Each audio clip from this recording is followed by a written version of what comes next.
Ready? Okay. We'll go to questions, Steve. Another quality start from Gerangelo, kind of similar to Friday. You get a quality start, you get a win. I mean, I know sometimes it's an oversimplification, but how important was it to get a good start today? Yeah, it was huge, especially after he got hit in the hand. You know, he took a ball right there in the hand. I wasn't sure how much longer he'd stay out there, but he really gutted through it and pitched well, and I thought his stuff was really good. You know, fastball was still mid-90s there in the fifth, and just a really good outing by him. Robbie? You are kind of struggling offensively there coming in the fifth inning. You had guys on base, just couldn't hit them in. I mean, Bryce getting that big hit right there. I mean, what did you see from his approach at the plate right there, and how big was that to kind of open things up for you offensively? I don't, just the same swing. I just felt like we got air back in the building. You know, I mean, we've just been standing up there hoping for a hit instead of making it happen. And I thought that, that swing just let everybody relax, and then next thing you know, everybody's hitting. You know, it's kind of, baseball is kind of a crazy game, and big swing by him. I mean, I thought the three at-bats in front of it were really good too. I mean, we had three really good ABs in a row, because that guy, I know it's not a hard thrower, but he's pitched a lot of baseball at Georgia Southern. He's their Friday night ace. He's been really good. He's really frustrating to face, and for us to be able to put four good at-bats there was huge. Doug? Coach, Merce was 4 for 5. How happy are you to see him back up there? Yeah, it's exciting. I mean, and I thought his time he got out was his hardest hit ball maybe. You know, he had a really good day. He's a really good player. He's a really good base runner too. You know, he's probably a couple days out from getting back on the field defensively every day, but he looked really good this weekend. Steve? You elected to start Aaron Downs today. Kind of the thought process behind that, but also too, Connor comes in off the bench, gets 2 big hits for you, drives in 3 runs. You know, just sitting out here this morning, the wind's blowing out. I feel like we need to make a change. Sometimes when guys are struggling, they just need some, sit back and watch the game a little bit. I thought Connor did a great job of, not pouting. And, when you stay in a good mindset, he came off the bench and the game rewards you. He gets 2 big hits. And I thought Aaron I thought he had a homer in his first at bat. Aaron's a really good player too, so me having to adjust that lineup a little bit. Once we took the lead, defensively, today is such a tough Sunday. I didn't want to put Aaron out there when he hadn't done a lot out there. So we ran Connor out. He responded. Cam? Pretty complete game all the way around. Pitching staff, pretty much everyone did their job, and the offense came alive. Just how important is it to have really kind of a complete game that you can build on moving forward? Yeah, it's huge. And a good weekend, you take 2 out of 3. Yesterday, past us. They beat us yesterday. They just came out and beat us from the first pitch, and I thought our guys responded today, played a really good game. Really 2 really good games, probably 2 best games of the year for us has been Friday and Sunday. And, we're getting better. We have to. Steve?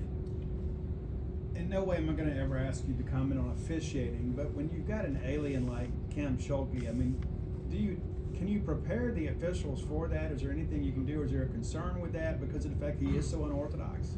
I usually walk up to the plate, and I did today. I said, hey, this guy's throwing from everywhere, so you may want to watch the warm-ups. I always tell them. But, actually, the umpire did a really good job because we went back and looked at them, and they were all – those balls that everybody thought they were in.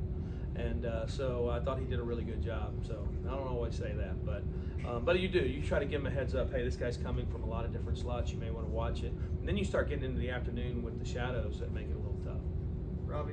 You talked yesterday about you want to kind of handle the pressure that you're getting and let those guys play pretty freely. Are you seeing that from them, that they're coming to the ball field and playing free right now, or do you sense any pressure? Not as free as I'd like, right? I mean, it's just, but I think that you saw it a little bit this afternoon. I think after we got the big hit, you saw what they could do a little bit.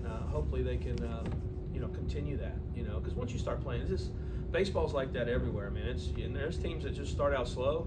We didn't want to be one, but we did. But it's a long season, and we got good players, and they've done this a lot. So I think you're starting to see them open up a little bit. Even the young ones, poor Dylan Cups and them, you're out here playing for the first time, and you're not playing well. It's tough, but we got tough kids, and they'll respond. Doug? Coach, it wasn't as much today, but you came to bat behind already again.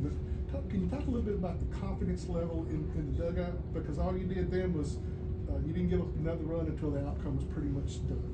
We talk about it all. We talk about, hey, winning the game in the first, and also somebody's going to come in here and jump out there and get a big hit in the first. They're going to be all excited, and you got 9 more innings to play. So it's a long game, and so these kids got to stay on an even keel and understand it. I know it didn't faze them at all. You know, I mean, you're playing 9 innings, and sometimes the ball lands or doesn't, or, you know, I'd like to not walk the guy after you get the first 2 quick outs. That's what I'd like to do, but that seems to be a thing in baseball. Steve? Johnny kind of touched on it when he spoke about the team meeting deal about, you know, trying so hard to win sometimes impedes the process of winning. But you know, as a coaching staff, how do you prepare guys to play at a place where the expectation for winning exceeds the hope for winning? That's a tricky question. So you just try to teach them how to play the game the best you can. And I do. And everything I do, I really, my goal is to take the pressure off them. You know, I even told them early in the year, I voted for captains and I picked myself because, you know, I feel like hey, put the pressure on me, not them. Let them play the game. Let them enjoy the game. And we need kids who stand up in our locker room. That happens. And Johnny Long did it this week. But I want them to be focused on playing the game. Just play the game the right way and enjoy playing this game. And once you learn to play here in this environment, man, you can use all this to make yourself an unbelievable player. You can look at that. Tanner Allens or Jake Mangums and guys in the past who really embraced it. That's what we have to do. Cam? Durangelo, you mentioned giving up that run in the first, but then I don't think gives up a hit for the rest of his outing. Just kind of his ability to settle in there and just be able to flush that move on. How impressive was that? Yeah, it was good. I mean, he just, you know, hit real fastball today. I think he was able to throw that fastball by a lot of guys. Actually, in the first, he wasn't commanded as well. He found the slider. So, and you know, I thought it, like I said, I just thought he was very mature. He's just mature, and he hadn't pitched like as much as a lot of these other kids. So, last year, you know, got out there for the first time really, and then this year, you're starting to see that step forward. I was proud of him today. You know, I wasn't sure if he was sticking out there, and he came back in the middle of that inning like, I want to go back out, you know, and so that was big. Robbie? He didn't play today. We talked to Joe Powell yesterday, and just a really interesting story of how he ended up here. Yeah. Basically giving up baseball. I mean, how did you guys get the sense that he was available or that, you know, he could be a part of this team? How did that whole process work out for y'all? Coach Parker had a friend who knew him, and we were looking for a catcher there probably at the end of the fall. So, you know, fortunate for us, we found Joe. He's been great. He's a tough kid, hard. That Johnny Long, Joe Powell combination has been really good for us right now. So, but it was a friend of Coach Parker's. All right, thank you.